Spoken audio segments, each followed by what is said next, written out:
ਐਵੇਂ ਦਿਲ ਤਾਂ ਕਰਦੇ ਵਿੱਚ ਅਕਸਰ ਜ਼ਮੀਨ ਤਾਂ ਸਾਡੀ ਸੀ, ਉਹ ਪੈਦਾਵਾਰ ਦੇਖੀ ਉਹ ਅੱਖਾਂ ਦੇ ਸਾਹਮਣੇ ਆ ਦਿਸਦੀ ਐ ਇਸ ਹਰ ਚੀਜ਼। ਤੁਹਾਡੇ ਆਉਣ ਨਾਲ ਨਾ ਇੱਥੇ ਮੈਨੂੰ ਐਸੇ ਮਹਿਸੂਸ ਹੋਣ ਡਿਆ ਕਿ ਜਿੱਦਾਂ ਖੁਦਾ ਦੀ ਕਸਮ ਹੈ ਮੈਂ ਆਪਣੇ ਪੁੱਤਰ ਦੇ ਫਿਰਨ ਡਿਆ।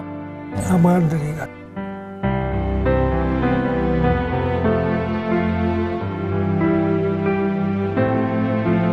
ਸ਼ਾਮ ਦੇ ਟਾਈਮ ਅੱਗ ਲਾ ਕੇ, ਪਤਾ ਨਹੀਂ ਕੌਣ ਸੀ ਉਹ, ਲਾ ਕੇ ਜਦੋਂ ਚਲੇ ਗਏ ਅਸੀਂ ਉਸ ਪਹਾੜੀ 'ਤੇ ਚੜ੍ਹ ਗਏ ਜੀ। ਪਹਿਲਾਂ ਲੁਕੇ ਹੋਏ ਸੀਗੇ। ਮੇਰੇ ਸਾਹਮਣੇ ਇੱਕ ਦਰਖਤ ਸੀ ਫਲਾਈ ਦਾ ਬੂਟਾ, ਮੈਂ ਉਹਦੇ ਥੱਲੇ ਖੁਦ ਬੈਠ ਕੇ ਦੇਖਦਾ ਸੀ ਅੱਗ ਨਿਕਲਦੀ। ਉਹਨਾਂ ਨੂੰ ਪਤਾ ਲੱਗਾ ਵੀ ਇੱਥੇ ਜਿਹੜੇ ਮੁਸਲਮਾਨ ਆ ਉਹ ਕਿੱਥੇ ਪੁੱਛਦੇ ਪਏ ਨੇ ਹਿੰਦੂਆਂ ਨੂੰ। ਉਹ ਵਰਨਾ ਤੇ ਸਵਰਨਾ ਦੀ ਗੱਲ ਕਰ ਰਹੇ ਦੋਨੋਂ ਭਰਾ ਗਏ। ਮੁੰਡੇ ਉਸ ਨੂੰ ਕੁਦਰਤੀ ਟੱਕਰੇ ਆ ਜਿਹੜਾ ਸਾਨੂੰ 2 ਟਾਈਮ ਰੋਟੀ ਪਹਾੜੀ ਤੇ ਪਹੁੰਚਾਉਂਦਾ ਸੀਗਾ। ਅੱਛਾ, ਮਤਲਬ ਕੋਈ ਮੁੰਡਾ ਤੁਹਾਨੂੰ ਉੱਥੇ ਰੋਟੀ ਪਹਾੜ ਦੇ ਹਿੰਦੂਆਂ ਦਾ ਰੋਟਾ ਹਿੰਦੂਆਂ ਦਾ ਮੁੰਡਾ। ਅੱਧੀ ਰਾਤ ਤੋਂ ਬਾਅਦ ਅਸੀਂ ਉਹਨਾਂ ਦੇ ਘਰ ਪਹੁੰਚੇ। ਅਸੀਂ ਉੱਥੇ ਰਹੇ 15 ਦਿਨ। ਵਰਨੇ ਸਵਰਨੇ? ਹਾਂ, ਉਹਨਾਂ ਦੇ ਘਰ ਅਸੀਂ 15 ਦਿਨ ਰਹੇ ਹਾਂ। ਉਹਨਾਂ ਦਾ ਘਰ ਕਿਹੜੇ ਪਿੰਡ 'ਚ ਸੀਗਾ? ਢਾਡੇ 'ਚ।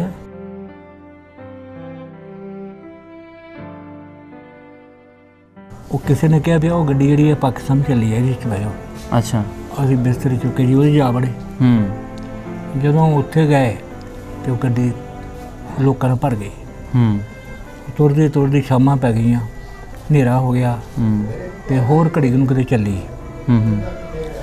ਅੱਗੇ ਅੱਲਾ ਜਾਣੇ ਕਿਹੜਾ ਪਿੰਡ ਸੀ, ਕਿਹੜਾ ਸਟੇਸ਼ਨ ਸੀ, ਉੱਥੇ ਆ ਕੇ ਗੱਡੀ ਸਟੇ ਕਰ ਗਈ। ਨਾਲ ਤੁਹਾਡੀ ਵੀ ਗੱਡੀ ਸੀਗੀ ਇੱਧਰੋਂ ਜਾਂਦੀ।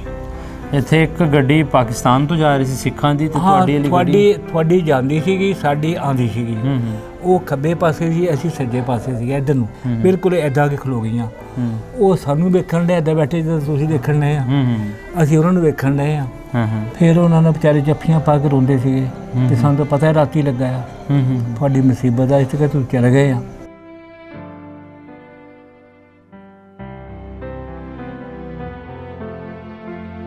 ਪੰਜਾਬੀ ਲਹਿਰ ਵੇਖ ਰਹੇ ਸਾਰਿਆਂ ਹੀ ਸਰੋਤਿਆਂ ਨੂੰ ਬਹੁਤ ਸਾਰਾ ਸਲਾਮ ਤੇ ਪਿਆਰ ਭਰੀ ਸਤਿ ਸ਼੍ਰੀ ਅਕਾਲ। ਮੈਂ ਤੁਹਾਡਾ ਵੀਰ ਭੁਪਿੰਦਰ ਸਿੰਘ ਲਵਲੀ, ਔਰ ਹਸਬੇ ਮਾਮੂਲ ਹਮੇਸ਼ਾ ਦੀ ਤਰ੍ਹਾਂ ਜੋ ਅਨਵੰਡੇ ਪੰਜਾਬ ਦੀਆਂ ਕਿਸੇ ਕਹਾਣੀਆਂ ਨੇ ਉਹ ਆਪ ਜੀ ਦੇ ਰੂਬਰੂ ਕਰਦੇ ਰਹਿੰਦੇ ਆ। ਇਸ ਵੇਲੇ ਅਸੀਂ ਬੈਠੇ ਹਾਂ ਲਾਇਲਪੁਰ ਦੇ ਇੱਕ ਪਿੰਡ 82 ਬਲਾਕੀ ਦੇ ਵਿੱਚ। ਸਾਡੇ ਨਾਲ ਮੌਜੂਦ ਨੇ ਇੱਕ ਬਜ਼ੁਰਗ। ਆਓ ਗੱਲਬਾਤ ਦੀ ਸਾਂਝ ਵਧਾਈਏ। ਬਾਬਾ ਜੀ ਕੀ ਹਾਲ ਚਾਲ ਨੇ? ਦੁਆਵਾਂ ਜੀ, ਸ਼ੁਕਰ ਹੈ। ਤਬੀਅਤ ਸੇ ਤੁਹਾਡੀ ਠੀਕ ਹੈ? ਦੁਆ ਸ਼ੁਕਰ ਹੈ। ਨਾਂ ਕੀ ਤੁਹਾਡਾ ਬਜ਼ੁਰਗੋ? ਮੇਰਾ ਨਾਮ ਮੁਹੰਮਦ ਬਸ਼ੀਰ ਹੈ। ਮੁਹੰਮਦ ਬਸ਼ੀਰ। ਤੁਹਾਡੇ ਵਾਲਿਦ ਸਾਹਿਬ ਦਾ? ਅੱਲਾ ਬਖਸ਼। ਅੱਲਾ ਬਖਸ਼। ਦਾਦਾ ਜੀ ਦਾ ਨਾਮ ਯਾਦ? ਕੋਡੂ। ਹਾਂਜੀ। ਵੈਸੇ ਉਹਨਾਂ ਦਾ ਪੂਰਾ ਨਾਂ ਕੀ ਸੀਗਾ? ਕੋਡੂ ਹੀ ਕਹਿੰਦੇ ਸੀ। ਅੱਛਾ ਬਜ਼ੁਰਗੋ, ਤੁਸੀਂ ਇੱਥੋਂ ਦੇ ਵਸਿੰਦੇ ਹੋ ਜਾਂ ਉਧਰੋਂ ਆਏ ਹੋ? ਨਹੀਂ ਜੀ, ਉਧਰੋਂ ਆਏ ਆ, ਹੁਸ਼ਿਆਰਪੁਰੋਂ ਆਏ ਆ। ਹੁਸ਼ਿਆਰਪੁਰੋਂ ਆਏ? ਜ਼ਿਲ੍ਹਾ ਸੀ ਹੁਸ਼ਿਆਰਪੁਰ। ਅੱਛਾ, ਤੇ ਆਪਾਂ ਜਿਹੜੇ ਪਿੰਡ ਬੈਠੇ ਆ ਦਾ ਕੀ ਨਾਂ ਜੀ? ਬਲਾਕੀ ਚੱਕ ਜੀ। ਬਲਾਕੀ ਚੱਕ। 80 ਇੱਕ ਨੰਬਰ ਹੈ ਜੀ, 82 ਨੰਬਰ ਹੈ ਦਾ। ਹਾਂ, ਤੇ ਮਸ਼ਹੂਰ ਹੈਗਾ ਬਲਾਕੀ ਦੇ 82 ਚੱਕ ਬਲਾਕੀ। ਇਹ ਦੂਸਰਾ ਗੁਗੇਰਾ ਬ੍ਰਾਂਚ ਹੈ ਨਾ? ਹਾਂਜੀ, ਗੁਗੇਰਾ ਬ੍ਰਾਂਚ, ਜ਼ਿਲ੍ਹਾ ਲਾਇਲਪੁਰ। ਅੱਛਾ, ਜਿਹੜਾ ਤੁਹਾਡਾ ਉੱਥੇ ਦਾ ਜਿਹੜਾ ਤੁਹਾਡਾ ਪਿੰਡ ਸੀਗਾ ਉਹਦਾ ਕੀ ਨਾਂ ਸੀਗਾ? ਉਹਦਾ ਨਾਂ ਸੀ ਖੰਨੀ। ਅੱਛਾ। ਤਹਿਸੀਲ ਗੜਸ਼ਾਗਰ ਸੀ, ਥਾਣਾ ਮਾਲਪੁਰ ਸੀ, ਜ਼ਿਲ੍ਹਾ ਹੁਸ਼ਿਆਰਪੁਰ ਸੀ। ਜਿਹੜਾ ਖੰਨੀ ਪਿੰਡ ਸੀ ਤੁਹਾਡਾ, ਇਹਦੇ ਆਲ ਦੁਆਲ ਕਿਹੜੇ ਕਿਹੜੇ ਪਿੰਡ ਸੀਗੇ? ਆਲੇ ਦੁਆਲੇ ਤਾਂ ਜੀ ਦੂਰ ਹਟਵੇਂ ਹੋਣਗੇ, ਨਜ਼ਦੀਕ ਤਾਂ ਕੋਈ ਨਜ਼ਰ ਨਹੀਂ ਸੀ ਆਉਂਦਾ। ਅੱਛਾ। ਇੱਧਰ ਹਰਜੀਆਣਾ ਸੀ, ਇੱਕ ਛੋਟਾ ਜਿਹਾ ਪਿੰਡ। ਹਰਜੀਆਣਾ ਸੀ ਉਹਦਾ ਪਿੰਡ ਦਾ ਨਾਂ। ਉਸ ਤੋਂ ਅੱਗੇ ਫੜਿਆਲੀ ਜੇਜੋਂ ਸ਼ਹਿਰ ਮਸ਼ਹੂਰ ਸੀਗਾ, ਜਿੱਥੇ ਦੇ ਲੱਡੂ ਪੇੜੇ ਮਸ਼ਹੂਰ ਸੀਗੇ। ਅੱਛਾ। ਉਹ ਪਿੰਡ ਸਾਡਾ ਸ਼ਹਿਰ ਸੀਗਾ ਲੱਗਦਾ। ਠੀਕ ਹੋ ਗਿਆ। ਹਾਂਜੀ। ਤੇ ਜਿਹੜਾ ਤੁਹਾਡਾ ਖੰਨੀ ਦੇ ਵਿੱਚ ਮੁਸਲਮਾਨ, ਸਿੱਖ, ਹਿੰਦੂ, ਕ੍ਰਿਸਚਨ ਸਾਰੇ ਹੈਗੇ ਸੀ? ਨਹੀਂ, ਉਹਦੇ 'ਚ ਹਿੰਦੂ ਸੀਗੇ, ਚਮਾਰ ਸੀਗੇ। ਠੀਕ ਹੋ ਗਿਆ। ਤੇ ਕੋਈ ਸਾਡੇ 10-15 ਘਰ ਸੀਗੇ। ਇਹ 3 ਪਾਰਟੀਆਂ ਸੀ ਇੱਦਾਂ, ਮਤਲਬ ਥੋੜ੍ਹੀ ਹਟਵੀਆਂ ਇੱਕ ਦੂਸਰੇ ਤੋਂ, ਅਲੱਗ ਪਤੀਆਂ ਸੀ। ਠੀਕ ਹੋ ਗਿਆ। ਅੱਛਾ, ਤੁਹਾਡੇ ਪਿੰਡ ਦਾ ਜਿਹੜਾ ਸਰਪੰਚ ਦੀ ਗੱਲ ਕਰੀਏ, ਨੰਬਰਦਾਰ ਦੀ ਗੱਲ ਕਰੀਏ, ਤਾਂ ਕੌਣ ਸੀਗਾ ਉਸ ਵੇਲੇ? ਉਦੋਂ ਕੋਈ ਵੀ ਨਹੀਂ ਸੀ ਨੰਬਰਦਾਰ ਜੀ ਹੁੰਦਾ। ਅੱਛਾ। ਪਿੰਡ ਦਾ ਕੋਈ ਨੰਬਰਦਾਰ ਨਹੀਂ ਸੀ, ਕੋਈ ਹੋਰ ਹੁੰਦਾ ਹੋਏਗਾ। ਕੋਈ ਤੁਹਾਡੇ ਵੱਡ ਵਡੇਰਿਆਂ ਦੇ ਵਿੱਚ ਕੋਈ ਨਾਮੀ ਗ੍ਰਾਮੀ ਸ਼ਖਸ, ਕੋਈ ਉਹਨਾਂ ਦੇ ਵੱਡ ਵਡੇਰਿਆਂ 'ਚ ਕੋਈ ਨਾਮੀ ਗ੍ਰਾਮੀ ਸ਼ਖਸ ਜਿਹੜੇ ਹਿੰਦੂ ਸਨ, ਉਹਨਾਂ ਦੇ ਵੱਡ ਵਡੇਰਿਆਂ 'ਚ ਕੋਈ ਨਾਮੀ ਗ੍ਰਾਮੀ ਸ਼ਖਸ ਯਾਦ ਨੇ ਜਿਹੜੇ ਪਿੰਡ 'ਚ ਰਹਿੰਦੇ? ਨਹੀਂ ਸਰ, ਸਾਡੇ ਪਿੰਡ 'ਚ ਕੋਈ ਵੀ ਨਹੀਂ ਸੀ। ਉਹਨਾਂ ਦੇ ਪਿੰਡ 'ਚ ਵੀ ਕੋਈ ਇੱਦਾਂ ਦੀ, ਸਾਰਾ ਪਿੰਡ ਹੀ ਸਾਦਾ ਜਿਹਾ ਸੀਗਾ। ਹਾਂ। ਕੋਈ ਉੱਥੇ ਜਿਹੜੇ ਲੋਕ ਤੁਹਾਡੇ ਕੋਲ ਰਹਿੰਦੇ ਸੀ, ਉਹਨਾਂ ਵਿੱਚੋਂ ਕੋਈ ਨਾਮ ਯਾਦ? ਸਾਡੇ ਕੋਲ ਕਿਹੜੇ ਜੀ? ਹਿੰਦੂਆਂ ਦੇ ਵਿੱਚ ਲਾ ਲਓ ਤੁਸੀਂ। ਹਿੰਦੂਆਂ 'ਚ ਤੇ ਹੁਣ ਇੱਕ ਅਸੀਂ ਜਾਣਦੇ ਆ, ਬਾਬਾ ਜੀ ਤੁਲਸੀ ਹੁੰਦਾ ਸੀਗਾ। ਬਾਬਾ ਤੁਲਸੀ। ਅੱਛਾ। ਉਹਦੀ ਦੁਕਾਨ 'ਤੇ ਜਾਂਦੇ ਹੁੰਦੇ ਸੀ, ਤਾਂ ਕਰਕੇ ਪਤਾ ਆ। ਅੱਛਾ। ਤੇ ਜਾਂ ਉੱਥੇ ਚਮਾਰ ਸੀਗੇ, ਇੱਕ ਦਾ ਨਾਂ ਲਾਲੂ ਸੀ ਤੇ ਇੱਕ ਦਾ ਨਾਂ ਬਾਗੂ ਸੀਗਾ। ਲਾਲੂ ਤੇ ਬਾਗੂ ਦੋ ਭਰਾ ਚਮਾਰ ਹੁੰਦੇ ਸੀਗੇ। ਉਹ ਸਾਡਾ ਕੰਮ ਸੇਪੀ ਸੂਪੀ ਕਰਦੇ ਹੁੰਦੇ ਸਾਡੇ। ਅੱਛਾ ਅੱਛਾ, ਤਾਂ ਉਹਨਾਂ ਨੂੰ ਯਾਦ ਹੋ, ਬਾਕੀ ਨਹੀਂ। ਠੀਕ ਹੈ। ਅੱਛਾ, ਪਿੰਡ ਦਾ ਰਹਿਣ ਸਹਿਣ ਕਿੱਦਾਂ ਦਾ ਸੀ ਤੁਹਾਡਾ ਖੰਨੀ ਦੇ ਵਿੱਚ? ਆਣ ਜਾਣ ਹੈ ਸੀ ਇੱਕ ਦੂਸਰੇ ਵੱਲ? ਸਾਡਾ ਜੀ ਪਿੰਡ ਆਪਣੇ ਘਰ ਸੀਗੇ ਸਾਰੇ ਖਾਸ। ਹਾਂ ਹਾਂ, ਮਤਲਬ ਹਿੰਦੂਆਂ ਦੇ ਨਾਲ ਜਾਂ ਬਾਕੀ ਬਰਾਦਰੀਆਂ ਨਾਲ ਬਿਲਕੁਲ ਆਣ ਜਾਣ ਠੀਕ ਠਾਕ ਸੀ? ਬਿਲਕੁਲ ਜਾਂਦੇ ਸੀ। ਅੱਛਾ, ਹਾਂ ਸਾਰਿਆਂ ਕੋਲ ਜਾਂਦੇ ਸੀ। ਜਿਹੜਾ ਉਹ ਕੰਮ ਕਰਨ ਵਾਲਾ ਸੀ ਉਹ ਕਰਦੇ ਸੀ, ਜਿਹੜਾ ਸਾਡਾ ਕਰਨ ਵਾਲਾ ਉਹਨਾਂ ਦਾ ਕਰਦੇ ਸੀ। 47 ਤੋਂ ਪਹਿਲੇ ਕਦੀ ਸੁਣਿਆ ਕਿ ਅਸੀਂ ਇਸ ਤਰ੍ਹਾਂ ਵੰਡ ਹੋ ਜਾਣੀ ਹੈ, ਸਾਨੂੰ ਜਾਣਾ ਪੈਣਾ? ਨਹੀਂ ਜੀ, ਕੋਈ ਨਹੀਂ। ਕੋਈ ਇਸ ਤਰ੍ਹਾਂ ਦੀ ਗੱਲਬਾਤ? ਇਹ ਤਾਂ ਅਚਾਨਕ ਹੀ ਇੱਕ ਕਿਸਮ ਦੀ ਗੜਬੜ ਹੋ ਗਈ ਆ। ਹੋਰ ਪਹਿਲੇ ਕਿਹੜਾ ਉੱਥੇ ਅਖਬਾਰਾਂ ਛਾਪਦੇ ਹੁੰਦੇ ਸੀ ਵੀ ਸਾਡੇ ਦੋ ਹਿੱਸੇ ਹੋ ਜਾਣੇ ਆ। ਤੇ ਬਸ ਅਚਾਨਕ ਹੀ ਆਪਸ ਵਿੱਚ ਇਹਨਾਂ ਦੀ ਖਹਿ ਮੁਖੀ ਹੋ ਗਈ ਤਾਂ ਅਸੀਂ ਪਾਰਟੀਸ਼ਨ 'ਚ ਆ ਗਏ। ਅੱਛਾ, ਹਾਂ ਠੀਕ ਹੋ ਗਿਆ। ਤੇ ਪਾਰਟੀਸ਼ਨ ਦੇ ਵੇਲੇ ਮਤਲਬ ਫਿਰ ਕਿਉਂ ਇੱਕਦਮ ਹਾਲਾਤ ਖਰਾਬ ਹੋਏ? ਕੋਈ ਉਹਦੇ ਬਾਰੇ ਕੋਈ ਅੱਲਾ ਜਾਣੇ ਜੀ, ਗੱਲਾਂ ਸੁਣ ਕੇ ਹੋ ਗਏ ਸੀ। ਕਿਸੇ ਨੇ ਕਹਿ ਦੇਣਾ ਪਾਕਿਸਤਾਨ ਦੇ 'ਚ ਮੁਸਲਮਾਨ ਆ ਕੁਛ ਕਰ ਰਹੇ ਆ, ਤੇ ਕਈਆਂ ਨੇ ਇਧਰੋਂ ਕਹਿ ਦੇਣਾ ਜਾ ਕੇ ਹਿੰਦੁਸਤਾਨ 'ਚ ਆ ਕੁਛ ਕਰ ਰਹੇ ਆ। ਗਲਤੀਆਂ ਜਿਹੜੀਆਂ ਹੁੰਦੀਆਂ, ਜਿਹੜੇ ਸ਼ੈਤਾਨ ਲੋਕ ਸੀਗੇ, ਸ਼ੈਤਾਨ ਤੋਂ ਤੇਜ਼ ਹੀ ਜਾ ਗਏ। ਤੁਸੀਂ 47 ਤੋਂ ਪਹਿਲੇ ਕਦੀ ਤੁਹਾਡਾ ਸ਼ਹਿਰ ਵੱਲ ਵੀ ਚੱਕਰ ਲੱਗਾ ਸੀ, ਗੜ੍ਹ ਸ਼ੰਕਰ ਵੱਲ? ਮੈਂ ਜੀ ਆਪਣੇ ਸ਼ਹਿਰ ਜਾਂਦਾ ਫਲੇ ਵਾਲੀ ਜਦੋਂ ਜਾਂਦਾ ਰਿਹਾ। ਗੜ੍ਹ ਸ਼ੰਕਰ 'ਚ ਮੈਂ ਇੱਕ ਵਾਰੀ ਲੰਘ ਕੇ ਗਿਆ ਸੀਗਾ। ਉਹ ਵੀ ਅੱਗੇ ਇੱਕ ਪਿੰਡ ਸੀ, ਉਸ ਪਿੰਡ ਜਾਣਾ। ਠੀਕ ਹੋ ਗਿਆ। ਅੱਛਾ, ਜਦੋਂ ਵੰਡ ਹੋਈ ਹੈ, ਹਾਂਜੀ, ਵੰਡ ਦੇ ਵਿੱਚ ਕੀ ਹਾਲਾਤ ਬਣੇ? ਤੁਹਾਨੂੰ ਪਿੰਡ ਤੋਂ ਉਠਾਇਆ ਗਿਆ ਜਾਂ ਤੁਸੀਂ ਆਪ ਉੱਠੇ? ਸਾਨੂੰ ਜੀ ਉਦੋਂ ਗੜਬੜ ਇਹ ਹੁੰਦੀ ਸੀ ਵੀ ਲਾਗੇ ਦੇ ਪਿੰਡ ਸਾਰੇ ਨਿਕਲ ਗਏ ਸੀਗੇ, ਉੱਠ ਕੇ ਚਲੇ ਗਏ ਸੀ। ਸਾਡਾ ਪਿੰਡ ਜਿਹੜਾ ਸੀਗਾ ਕੁਛ ਸਾਡੇ ਸਰਦਾਰਾਂ ਦੇ ਦਰਮਿਆਨ ਪਰੇ ਸੀਗਾ। ਅਸੀਂ ਹੋਰ ਹਿੰਦੂਆਂ ਦੇ ਪਿੰਡ ਵੀ ਕਾਫੀ ਹੋਣਗੇ, ਲੇਕਿਨ ਸਾਡਾ ਇੱਕ ਬੰਦਾ ਸੀਗਾ ਉਹ ਤੁਹਾਡੇ 'ਚ ਰਲ ਗਿਆ ਸੀ। ਅੱਛਾ, ਤੇ ਉਹਨੂੰ ਦੋ ਭਰਾ ਸੀ, ਵਰਨਾ ਤੇ ਸਵਰਨਾ ਢਾਡੇ ਦੇ। ਅੱਛਾ, ਤੁਹਾਡੇ ਵਾਂਗ ਜਵਾਨ ਸੀ ਉਹ। ਉਹਨਾਂ ਨੂੰ ਉਹਨ ਪਛਾਣ ਲਿਆ ਉਹ ਕਿ ਤੂੰ ਕਿੱਧਰ ਫਿਰਦਾ ਆ ਕੇ। ਆਖੇ ਜੀ ਮੈਂ ਤਾਂ ਤੁਹਾਡੇ 'ਚ ਮਿਲ ਗਿਆ। ਅੱਛਾ, ਤੇ ਤੂੰ ਤਾਂ ਸਾਡੇ 'ਚ ਮਿਲ ਗਿਆ, ਲੇਕਿਨ ਬਾਕੀ ਤੇਰੇ ਰਿਸ਼ਤੇਦਾਰ ਚਾਚੇ ਤਾਏ ਪਿੰਡ ਤੇਰਾ ਕਿੱਥੇ ਆ? ਉਹਨੇ ਕਿਹਾ ਜੀ ਮੈਨੂੰ ਨਹੀਂ ਪਤਾ, ਉਹ ਚਲੇ ਗਏ ਆ ਜਾਂ ਪਿੰਡ ਵਾ ਜਾਂ ਪਤਾ ਨਹੀਂ ਕਿੱਥੇ ਗਏ ਆ। ਉਹਨਾਂ ਦੋਵਾਂ ਭਰਾਵਾਂ ਨੂੰ ਪਤਾ ਲੱਗਾ ਜੀ। ਉਹ ਸਵੇਰ ਨੂੰ ਉੱਠੇ, ਊਠਣੇ 'ਤੇ ਬੈਠੇ ਦੋਨੋਂ ਭਰਾ, ਤੇ ਸਿੱਧੇ ਸਾਡੇ ਪਿੰਡ ਚਲੇ ਗਏ। ਅਸੀਂ ਉਸ ਵਕਤ ਸ਼ਾਮ ਦੇ ਟਾਈਮ ਗਏ। ਅਸੀਂ ਇੱਕ ਪਹਾੜੀ 'ਤੇ ਉੱਤੇ ਸਾਰਾ ਜੀ ਬੈਠੇ ਲੋਕੇ। ਅੱਛਾ, ਪਹਾੜੀ ਸਾਡੇ ਨਾਲ ਸੀ ਬਿਲਕੁਲ, ਜਿੱਦਾਂ ਪਿੰਡ। ਪਹਾੜੀ ਦੇ ਵਿੱਚ ਕਿਉਂ ਲੋਕੇ ਬੈਠੇ ਸੀ? ਪਿੰਡ 'ਤੇ ਹਮਲਾ ਹੋ ਗਿਆ ਸੀ? ਹਾਂਜੀ, ਅੱਗ ਲਾਤੀ ਸੀ ਮਕਾਨਾਂ ਨੂੰ। ਅੱਛਾ, ਸਿੱਖਾਂ ਨੇ ਅੱਗ ਲਾਤੀ ਸੀ, ਐਵੇਂ ਆਖੀਏ। ਉਹ ਬੰਦੇ ਵਾਕਈ ਇਦਾਂ ਦੇ ਸੀਗੇ। ਕੁਛ ਉਹਨਾਂ ਨੇ ਅੱਗ ਕਿਉਂ ਲਾਈ? ਮਤਲਬ ਲੁੱਟਣ ਵਾਸਤੇ ਆਏ ਸੀ ਜਾਂ ਉੱਤੇ ਹੈ ਹੀ ਕੋਈ ਸ਼ੈ ਨਹੀਂ ਸੀ ਹੈਗੀ। ਅੱਛਾ, ਸਿਰਫ ਸੰਦੂਕ ਸੀ ਲੱਕੜ ਦੇ, ਦੋ ਤਿੰਨਾਂ ਮਕਾਨਾਂ 'ਚ ਉਹਨੂੰ ਅੱਗ ਲਾਈ। ਬਾਕੀ ਜਿਹੜੇ ਖਾਲੀ ਸੀਗੇ ਉਹ ਛੱਡ ਕੇ ਚਲੇ ਗਏ। ਸ਼ਾਮ ਦੇ ਟਾਈਮ ਅੱਗ ਲਾ ਗਏ, ਪਤਾ ਨਹੀਂ ਕੌਣ ਸੀ ਉਹ। ਅੱਛਾ, ਪਤਾ ਨਹੀਂ ਸੀ ਕੌਣ ਸੀ, ਅੱਗ ਲਾ ਗਏ। ਲਾ ਕੇ ਜਦੋਂ ਚਲੇ ਗਏ, ਅਸੀਂ ਉਸ ਪਹਾੜੀ 'ਤੇ ਚੜ੍ਹ ਗਏ ਜੀ। ਪਹਿਲੋਂ ਲੁਕੇ ਸੀਗੇ। ਮੇਰੇ ਸਾਹਮਣੇ ਇੱਕ ਦਰਖਤ ਸੀ, ਫਲਾਈ ਦਾ ਬੂਟਾ। ਮੈਂ ਉਹਦੇ ਥੱਲੇ ਖੁਦ ਬੈਠ ਕੇ ਦੇਖਦਾ ਸੀ ਅੱਗ ਨਿਕਲਦੀ। ਸਾਡਾ ਮਾਲ ਡੰਗਰ ਜਿਹੜਾ ਸੀਗਾ ਉਹ ਵਿਹੜੇ ਦੇ ਵਿੱਚ ਵੱਜਿਆ, ਤੇ ਖੁੱਲ੍ਹਾ ਵਿਹੜਾ ਸੀਗਾ, ਤੇ ਉਹ ਸੇਕ ਦੇ ਨਾਲ ਟੱਪਦੇ ਸੀਗੇ ਡੰਗਰ। ਅੱਛਾ, ਤੇ ਜਦੋਂ ਉਹ ਚਲੇ ਗਏ ਤੇ ਬਾਅਦ 'ਚ ਸਵੇਰ ਨੂੰ ਜਾਂ ਅੱਧੀ ਰਾਤ ਨੂੰ ਉੱਠੇ ਬੰਦੇ, ਉਹਨਾਂ ਨੇ ਜਾ ਕੇ ਸਗਣ ਰੱਸੇ ਵੱਢ ਦਿੱਤੇ ਡੰਗਰਾਂ ਦੇ। ਅੱਛਾ, ਵੀ ਕਾਹਨੂੰ ਇੱਥੇ ਮੁਸੀਬਤ 'ਚ ਫਸੇ ਹੋਏ, ਸਾਨੂੰ ਤਾਂ ਪੈ ਗਈ ਆ, ਇਹ ਜਿੱਥੇ ਮਰਜ਼ੀ ਜਾਣ। ਸਹੀ। ਉਹ ਫਿਰ ਡੰਗਰ ਜਿਹੜੇ ਸੀ ਉਹ ਫਸਲਾਂ ਖਾ ਕੇ ਆਰਾਮ ਨਾਲ ਸੌ ਰਹਿਣਾ, ਉੱਥੇ ਬੈਠੇ ਰਹਿਣਾ ਰਾਤ ਨੂੰ। ਅੱਛਾ, ਤੇ ਗਏ ਨਹੀਂ ਅੱਗੇ ਪਿੱਛੇ ਨਹੀਂ ਗਏ, ਉੱਥੇ ਰਹਿੰਦੇ ਸੀਗੇ ਸਾਰੇ। ਤੇ ਇਸ ਤਰ੍ਹਾਂ ਕਰਦਿਆਂ ਜੀ ਅਸੀਂ ਉੱਤੇ ਗੁਜ਼ਾਰਿਆ ਕਾਫੀ ਚਿਰ, ਮਹੀਨਾ ਇੱਕ ਰਹੇ ਆ। ਜਦੋਂ ਉਹ ਭਰਾ ਆਏ ਨਾ ਸਾਡੇ ਪਿੰਡ, ਉਹਨਾਂ ਨੂੰ ਪਤਾ ਲੱਗਾ ਵੀ ਇੱਥੇ ਜਿਹੜੇ ਮੁਸਲਮਾਨ ਆ ਉਹ ਕਿੱਥੇ ਪੁੱਛਦੇ ਫਿਰਨ ਹਿੰਦੂਆਂ ਨੂੰ। ਉਹ ਵਰਨਾ ਤੇ ਸਵਰਨਾ ਦੀ ਗੱਲ ਕਰ ਰਹੇ, ਦੋਨੋਂ ਭਰਾ ਆ ਗਏ। ਤੇ ਉਹਨੇ ਕਿਹਾ ਵੀ ਜੀ ਸਾਨੂੰ ਨਹੀਂ ਪਤਾ। ਮੁੰਡੇ ਉਸ ਨੂੰ ਕੁਦਰਤੀ ਟੱਕਰੇ ਆ ਜਿਹੜਾ ਸਾਨੂੰ 2 ਟਾਈਮ ਰੋਟੀ ਪਹਾੜੀ ਤੇ ਪਹੁੰਚਾਉਂਦਾ ਸੀਗਾ।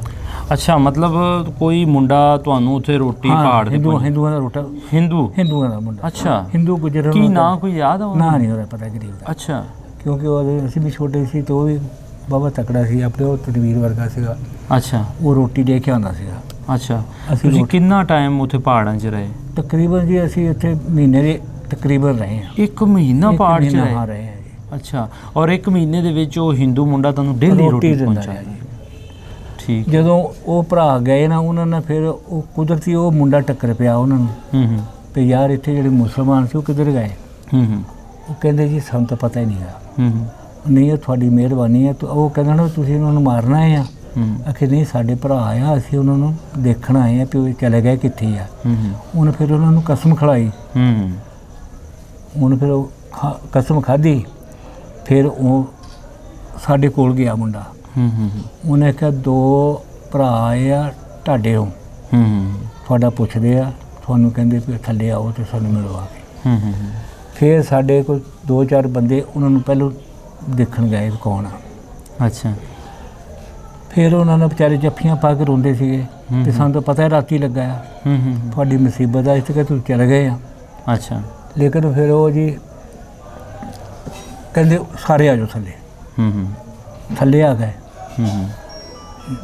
ਰਾਤ ਨੂੰ ਥੱਲੇ ਆ ਗਏ ਅਤੇ ਉਹ 2 ਭਰਾ ਸਾਡੇ 'ਤੇ ਪਹਿਰਾ ਦਿੰਦੇ ਰਹੇ ਬੈਠੇ।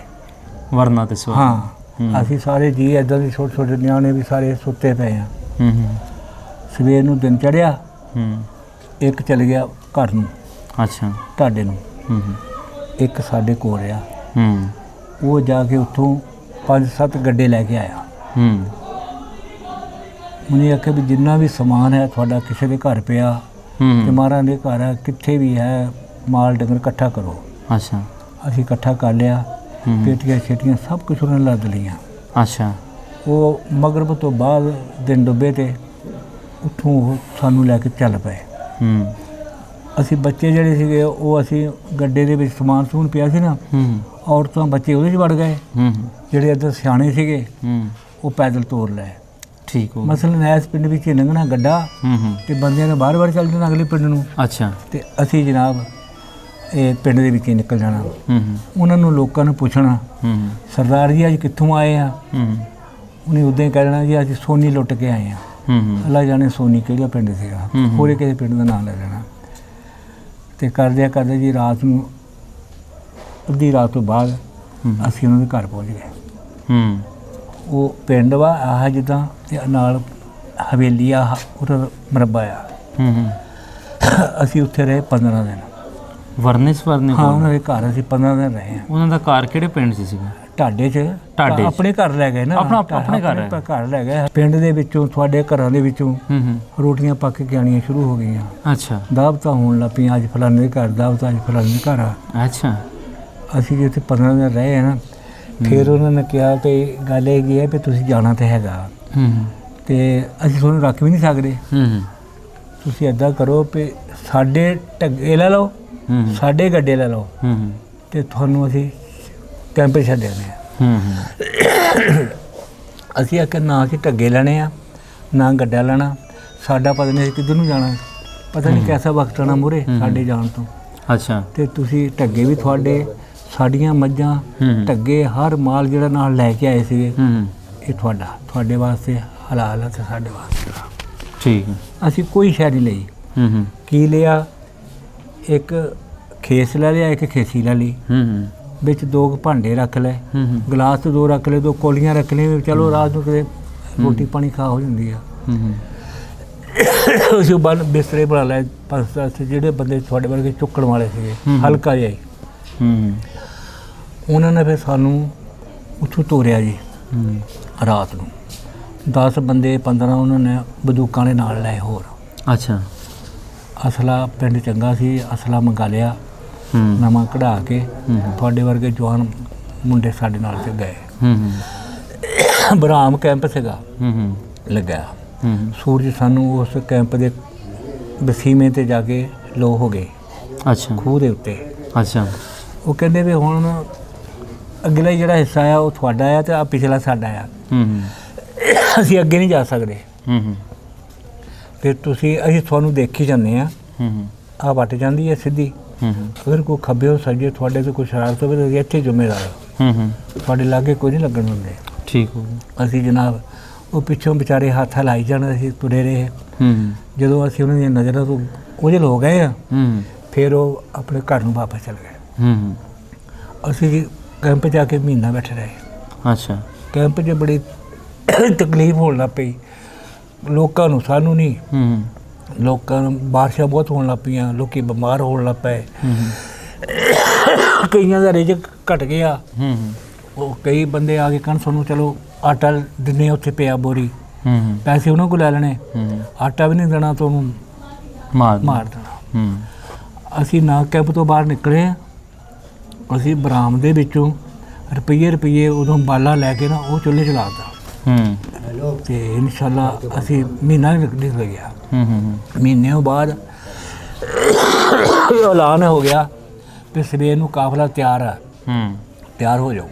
ਅੱਛਾ, ਜਿਸ ਨੇ ਕੁਝ ਪਕਾਣਾ ਪਕਾ ਲਓ, ਖਾਣਾ ਖਾ ਲਓ, ਕੋ ਆਟਾ ਰੋਟੀ ਜੋ ਕੁਝ ਵੀ ਚਾਹੀਦਾ ਤੁਹਾਨੂੰ ਬਣਾ ਲਓ। ਉੱਥੇ ਕੀ ਬਣਾਉਣਾ ਸੀਗਾ ਜੀ, ਕਿਸੇ ਨੇ ਰੋਟੀ ਬਣਾਉਣੀ ਨਹੀਂ ਸੀ, ਕਿਸੇ ਨੇ ਜ਼ਿਆਦਾ ਦਾਣੇ ਭੁੱਲ ਕੇ ਤੇ ਗੁੜ ਲਾ ਲਿਆ ਵਿੱਚ। ਸਵੇਰ ਨੂੰ ਸੂਰਜ ਨਿਕਲਿਆ, ਤਿਆਰ ਹੋ ਗਿਆ ਕੈਂਪ। ਉੱਥੋਂ ਤੁਰੇ ਜੀ ਅਸੀਂ ਬਿਆਸਾ ਦੇ ਜਲੰਧਰ ਛਾਉਣੀ ਸੀ, ਉੱਥੇ ਰਾਤ ਨੂੰ ਦਿਨ ਡੁੱਬੇ ਦਾ ਏਅਰਗੇਟ ਪਹੁੰਚ ਗਿਆ ਸ਼ਾਮ ਦੇ। ਅੱਛਾ, ਮਗਰਬ ਵੇਲੇ ਉੱਥੇ ਜਾ ਕੇ ਕਾਫਲਾ ਸਟੇ ਕਰ ਗਿਆ। ਜਦੋਂ ਉੱਥੇ 2-3 ਦਿਨ ਰਹੇ ਸੀ, 3 ਦਿਨਾਂ ਤੋਂ ਫੇਰ ਐਲਾਨ ਹੋ ਗਿਆ। ਅੱਛਾ, ਸਵੇਰ ਨੂੰ ਜੀ ਫੇਰ ਤੁਰੋ, ਤਿਆਰ ਹੋ ਜਾਂਦੇ ਵਜੇ, ਫੇਰ ਚੱਲ ਪਏ। ਫਿਰ ਜਨਾਬ ਅਸੀਂ ਪਹੁੰਚ ਗਏ ਬਿਆਸਾ ਦੇ ਪੁਲ ਤੇ। ਬਿਆਸਾ ਦਾ ਪੁਲ ਕ੍ਰਾਸ ਕਰਕੇ ਨਾ ਅਗਲੇ ਪਾਸੇ ਨੂੰ ਅੱਗੇ ਕਬਰਸਤਾਨ ਸੀਗਾ, ਉੱਥੇ ਮਤਲਬ ਹੈ ਕਿ ਅਸੀਂ ਸਟੇ ਕਰ ਲਿਆ ਕਾਫਲੇ ਨੂੰ। ਕਾਫਲਾ ਕਾਫੀ ਲੰਬਾ ਸੀਗਾ। ਸਹੀ ਹੋ ਗਿਆ। ਤੇ ਉੱਥੋਂ ਫਿਰ ਸਵੇਰ ਉੱਠੇ ਤੇ ਇਸ ਸਾਈਡ ਨੂੰ ਗੱਡੀ ਦੀ ਲਾਈਨ ਸੀਗੀ, ਇਸ ਸਾਈਡ ਤੇ। ਅੱਛਾ, ਉੱਥੇ ਗੱਡੀ ਖੜੀ ਸੀ। ਉਹ ਕਿਸੇ ਨੇ ਕਿਹਾ ਵੀ ਉਹ ਗੱਡੀ ਜਿਹੜੀ ਹੈ ਪਾਕਿਸਤਾਨ ਚੱਲੀ ਹੈ, ਇਹਦੇ 'ਚ ਬਹਿਓ। ਅੱਛਾ, ਅਸੀਂ ਬਿਸਤਰੇ ਚੁੱਕੇ ਜੀ ਉਹਦੇ ਜਾ ਵੜੇ। ਜਦੋਂ ਉੱਥੇ ਗਏ ਤੇ ਉਹ ਗੱਡੀ ਲੋਕਾਂ ਨਾਲ ਭਰ ਗਈ। ਤੁਰਦੀ ਸ਼ਾਮਾਂ ਪੈ ਗਈਆਂ, ਹਨੇਰਾ ਹੋ ਗਿਆ ਤੇ ਹੋਰ ਘੜੀ ਨੂੰ ਕਿਤੇ ਚੱਲੀ। ਅੱਗੇ ਅੱਲਾ ਜਾਣੇ ਕਿਹੜਾ ਪਿੰਡ ਸੀ, ਕਿਹੜਾ ਸਟੇਸ਼ਨ ਸੀ, ਉੱਥੇ ਆ ਕੇ ਗੱਡੀ ਸਟੇ ਕਰ ਗਈ। ਨਾਲ ਤੁਹਾਡੀ ਵੀ ਗੱਡੀ ਸੀਗੀ ਇੱਧਰੋਂ ਜਾਂਦੀ। ਇੱਥੇ ਇੱਕ ਗੱਡੀ ਪਾਕਿਸਤਾਨ ਤੋਂ ਜਾ ਰਹੀ ਸੀ ਸਿੱਖਾਂ ਦੀ, ਤੇ ਤੁਹਾਡੀ ਜਾਂਦੀ ਸੀਗੀ, ਸਾਡੀ ਆਉਂਦੀ ਸੀਗੀ। ਉਹ ਖੱਬੇ ਪਾਸੇ ਸੀ, ਅਸੀਂ ਸੱਜੇ ਪਾਸੇ ਸੀਗੇ ਇੱਧਰ ਨੂੰ। ਅਸੀਂ ਇਸ ਪਾਸੇ ਸੀ, ਉਹ ਤੁਹਾਡੀ ਇਸ ਪਾਸੇ ਸੀ। ਅੱਛਾ, ਉਹ ਇੱਧਰ ਜਾਂਦੀ ਸੀ ਨਾ, ਅਸੀਂ ਆਉਂਦੇ ਸੀਗੇ। ਬਿਲਕੁਲ ਇੱਦਾਂ ਕੇ ਖਲੋ ਗਈਆਂ। ਉਹ ਸਾਨੂੰ ਵੇਖਣ ਡਏ, ਇੱਦਾਂ ਬੈਠੇ ਜਦੋਂ ਤੁਸੀਂ ਦੇਖਣ ਡਏ ਆ, ਅਸੀਂ ਉਹਨਾਂ ਨੂੰ ਵੇਖਣ ਡਏ ਆ। ਅਸੀਂ ਖਤਰੇ 'ਚ ਆ ਗਏ ਵੀ ਹੋ ਸਕਦਾ ਕਿ ਕੀ ਬਣਨਾ ਇੱਥੇ। ਲੇਕਿਨ ਇੰਜਣ ਜਿਹੜਾ ਸੀਗਾ ਉਹ ਸਾਨੂੰ ਛੱਡ ਕੇ ਆ ਗਿਆ। ਲਾਹੌਰਾ ਬੜਿਆ। ਕੀ ਕਰਨਾ ਹੈ ਜੀ, ਅਸੀਂ ਦੇਖਿਆ ਆ ਕੇ ਰਾਹ 'ਚ ਆ ਕੇ ਪਤਾ ਲੱਗਾ ਵੀ ਗੱਡੀ ਦੀ ਲਾਈਨ ਜਿਹੜੀ ਉਹ ਤੋੜੀ ਹੋਈ ਆ। ਚੈੱਕ ਕਰਨ ਚਲੇ ਗਿਆ। ਅੱਛਾ, ਉਹ ਜੀ ਸਵੇਰ ਕਿਤੇ ਗਿਆ ਵਾਪਸ। ਗੱਡੀ ਸਟਾਰਟ ਹੋਈ, ਫਿਰ ਨਹੀਂ ਖੜੀ ਹੋਈ। ਅੱਛਾ, ਫਿਰ ਤੋੜਨ ਉਹ ਅਸਰ ਜ਼ੋਰ ਵੇਲੇ ਲਾਹੌਰ ਪਹੁੰਚ ਗਈ। ਜਦੋਂ ਲਾਹੌਰ ਪਹੁੰਚ ਗਈ ਗੱਡੀ, ਉੱਥੇ ਅੱਧੇ ਜੀ ਤਾਂ ਉਤਰ ਗਏ ਸਾਡੇ। ਅੱਧੇ ਜਦੋਂ ਉਤਰ ਗਏ, ਅੱਧੇ ਕੇ ਅਸੀਂ ਬੈਠੇ ਰਹੇ। ਉਹ ਗੱਡੀ 10 ਮਿੰਟ ਸਟੇ ਕੀਤਾ ਉਸਨੇ, ਸਿੱਧੀ ਵਜ਼ੀਰਾਬਾਦ ਚਲੇ ਗਈ। ਵਜ਼ੀਰਾਬਾਦ ਰਾਤ ਰਹੇ, ਸਵੇਰ ਨੂੰ ਫਿਰ ਉੱਥੋਂ ਬੈਠੇ ਤੇ ਫੈਸਲਾਬਾਦ ਆ ਗਿਆ ਲੈਲਪੁਰ। ਇੱਥੇ ਰਾਤ ਨੂੰ ਪਹੁੰਚੇ ਤੇ ਅਸੀਂ ਰਾਤ ਫੈਸਲਾਬਾਦ ਦੇ ਜਿਹੜਾ ਗੇਟ ਨਹੀਂ ਰੇਲ ਬਾਜ਼ਾਰ ਵਾਲਾ, ਉਹਦੇ ਬਾਹਰ ਸੌਂ ਗਏ। ਠੀਕ ਹੋ ਗਿਆ। ਚਾਚਾ ਮੇਰਾ ਤਾਬਾ ਉਹ ਲਾਹੌਰੋਂ ਸਾਡੇ ਨੂੰ ਵਿਛੜ ਗਏ। ਅੱਛਾ, ਉਹ ਉੱਥੋਂ ਸਿੱਧੇ ਫੈਸਲਾਬਾਦ ਆ ਗਏ, ਇਸ ਪਿੰਡ 'ਚ ਆ ਗਏ, ਬਲਕਿ ਉੱਥੋਂ ਇੱਥੇ ਆ ਗਏ। ਤੇ ਮਾਈ ਮੇਰੀ ਤੇ ਮੈਂ ਅਸੀਂ ਦੋਨੋਂ ਵਜ਼ੀਰਾਬਾਦ ਚਲੇ ਗਏ। ਹੋਰ ਬੰਦੇ ਕਾਫੀ 30-35 ਸੀਗੇ। ਤੇ ਉੱਥੇ ਵਾਪਸ ਆਏ ਤੇ ਫਿਰ ਇੱਥੇ ਅਸੀਂ ਸੁੱਤੇ। ਸਵੇਰ ਨੂੰ ਸਾਨੂੰ ਲੈਣ ਚਲੇ ਗਏ। ਅੱਛਾ, ਚਾਚਾ ਮੇਰਾ ਤੇ ਪਿਛਲੇ ਪਾਸੇ ਸਾਡਾ ਫੌਜੀ ਭਾਈ ਸੀਗਾ, ਫੁੱਫੀ ਜਾਤ ਭਾਈ, ਉਹ ਦੋਨੋਂ ਲੈਣ ਚਲੇ ਗਏ। ਅਸੀਂ ਟਾਂਗਿਆਂ ਦੇ ਬੈਠੇ। ਉੱਥੋਂ ਸ਼ਾਮ ਨੂੰ ਇਸ ਪਿੰਡ 'ਚ ਮਗਰਬ ਵੇਲੇ ਇੱਥੇ ਪਹੁੰਚ। ਅੱਛਾ, ਤੁਹਾਡੀ ਕੋਈ ਫੈਮਿਲੀ ਉੱਥੇ ਰਹਿ ਵੀ ਗਈ? ਹਾਂ, ਰਹਿ ਗਈ ਸੀ। ਨਾਨੇ ਤੁਹਾਡੇ ਨਾਨਕੇ ਉਹ ਕਿੱਥੇ? ਸਿੰਘਪੁਰ ਤਹਿਸੀਲ ਕਿਹੜੀ? ਤਹਿਸੀਲ ਉਹਨਾਂ ਦੀ ਮੇਰਾ ਖਿਆਲ ਹੁਸ਼ਿਆਰਪੁਰ ਸੀ ਤੇ ਜ਼ਿਲ੍ਹਾ ਉਹਨਾਂ ਦਾ ਖਰੇ ਇਹ ਹੁਸ਼ਿਆਰਪੁਰ ਸੀਗਾ ਨਾ। ਤੇ ਹੋ ਸਕਦਾ ਉਹ ਵੀ ਸਾਡੇ ਨਾਲ ਹੀ ਤਹਿਸੀਲ ਸੀਗੀ ਉਹਨਾਂ ਦੀ ਵੀ। ਅੱਛਾ, ਕਦੀ ਉਹਨਾਂ ਨਾਲ ਰਾਬਤਾ ਹੋਇਆ? ਨਹੀਂ ਜੀ, ਸਨ 63 ਤੱਕ ਤੇ ਹੁੰਦਾ ਰਿਹਾ। ਅੱਛਾ, ਉਸ ਤੋਂ ਬਾਅਦ ਫਿਰ ਮਾਮਾ ਵੀ ਮੇਰੇ ਫੌਤ ਹੋ ਗਏ, ਨਾਨਾ ਵੀ ਫੌਤ ਹੋ ਗਿਆ, ਨਾਨੀ ਵੀ ਫੌਤ ਹੋ ਗਈ। ਤੇ ਉਹਨਾਂ ਜੀਆਂ ਚ ਕੋਈ ਨਹੀਂ ਰਿਹਾ। ਇੱਕ ਮੇਰੇ ਹਾਣੀ ਮੁੰਡਾ ਸੀਗਾ, ਮੇਰੀ ਮਾਸੀ ਦਾ ਪੁੱਤਰ ਸ਼ਬੀਰ ਉਹਦਾ ਨਾਮ। ਸ਼ਬੀਰ ਉਹਦਾ ਨਾਮ ਸੀ, ਤੇ ਤੁਹਾਡੇ ਮਾਮੇ ਦਾ ਕੀ ਨਾਮ ਸੀ? ਇੱਕ ਨਾ ਮੁਹੰਮਦ ਅਲੀ ਸੀਗਾ, ਇੱਕ ਨਾ ਕਰਮਦੀਨ ਸੀਗਾ ਉਹਦਾ ਨਾਮ, ਤੇ ਉਰਫ ਪੈਸੂ ਕਹਿੰਦੇ ਹੁੰਦੇ ਸੀ ਉਹਨੂੰ। ਉਰਫ ਪੈਸੂ। ਪੈਸੂ। ਦੋ ਭਰਾ ਸੀ, ਉਹ ਦੋਨੋਂ ਮਰ ਗਏ ਬੜੇ ਚਿਰ ਦੇ। ਤੇ ਨਾਨੇ ਦਾ ਕੀ ਨਾਮ ਸੀ? ਉਹਦਾ ਨਾਮ ਸੀਗਾ ਜੀ ਪਾਨਾ। ਪਾਨਾ। ਹਾਂ।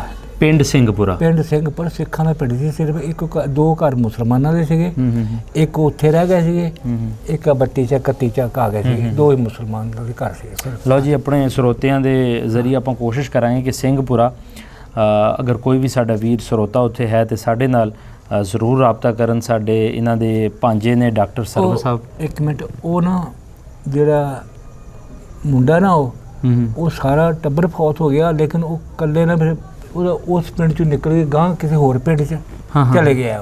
ਉੱਥੇ ਪਿੰਡ 'ਚ ਨਹੀਂ ਹੋਣਾ। ਚਲੋ, ਪਿੰਡ ਵਾਲਿਆਂ ਨੂੰ ਤੇ ਪਤਾ ਹੁੰਦਾ ਵਾ ਨਾ ਕਿ ਬੰਦਾ ਕਿੱਥੇ ਚਲਾ ਜਾ ਕੇ ਬੈਠਾ ਹੈ। ਸੋ ਅਸੀਂ ਵੀ ਸਰੋਤਾਂ ਦੇ ਜ਼ਰੀਏ ਕੋਸ਼ਿਸ਼ ਕਰਾਂਗੇ ਕਿ ਚਲੋ ਜੇ ਇੱਕ ਬਾਵਾ ਸੀਗਾ, ਬਾਵਾ ਸੀਗਾ, ਉਹ ਸਿੱਖ ਸੀਗਾ। ਅੱਛਾ। ਇੱਕ ਉਹਦਾ ਭਰਾ ਅੰਬਰਸਰੀਆ ਸੀਗਾ, ਉਹ ਮੇਰੇ ਵਾਕਫ ਸੀਗੇ। ਦੋ ਭਰਾ, ਇੱਕ ਬਾਵਾ, ਇੱਕ ਅੰਬਰਸਰੀਆ। ਇਹ ਦੋਵੇਂ ਸਿੰਘਪੁਰੇ ਦੇ? ਸਿੰਘਪੁਰੇ ਦੇ ਆ। ਸਿੰਘਪੁਰੇ ਦੇ ਉੱਥੇ। ਚਲੋ, ਇੱਕ ਹੋਰ ਵਧੀਆ ਗੱਲ ਹੋ ਗਈ। ਜੇ ਕੋਈ ਵੀ ਇਸ ਪਿੰਡ ਦਾ ਸਾਡਾ ਸਰੋਤਾ, ਕੋਈ ਸਾਡਾ ਵੀਰ ਹੈ, ਵੀਡੀਓ ਵੇਖੇ ਤੇ ਜ਼ਰੂਰ ਰਾਬਤਾ ਕਰੇ। ਅਸੀਂ ਕੋਸ਼ਿਸ਼ ਕਰਾਂਗੇ ਡਿਸਕ੍ਰਿਪਸ਼ਨ ਦੇ ਵਿੱਚ ਡਾਕਟਰ ਸਰਵਰ ਸਾਹਿਬ ਜੋ ਇਹਨਾਂ ਦੇ ਭਾਂਜੇ ਨੇ, ਜਿਨ੍ਹਾਂ ਦੇ ਥਰੂ ਅਸੀਂ ਇਹਨਾਂ ਕੋਲ ਪਹੁੰਚੇ ਹਾਂ, ਉਹਨਾਂ ਦਾ ਡਾਇਰੈਕਟ ਉਹਨਾਂ ਨਾਲ ਰਾਬਤਾ ਕਰ ਸਕਣ ਤਾਂ ਕਿ ਇਹਨਾਂ ਦਾ ਮਿਲਾਪ ਹੋ ਸਕੇ। ਅੱਛਾ ਬਜ਼ੁਰਗੋ, ਜਦੋਂ ਤੁਸੀਂ ਉੱਥੋਂ ਟੁਰੇ ਨਹੀਂ ਸੀਗੇ, ਆਪਸ ਦੇ ਵਿੱਚ ਕੋਈ ਪਤਾ ਹੀ ਨਹੀਂ ਸੀ ਹੈਗਾ ਵੀ ਇੱਕੋ ਹੀ ਚੀਜ਼ ਸੀਗੀ ਏਦਾਂ ਹੀ। ਤੇ ਫਿਰ ਕੀ ਹੋਇਆ?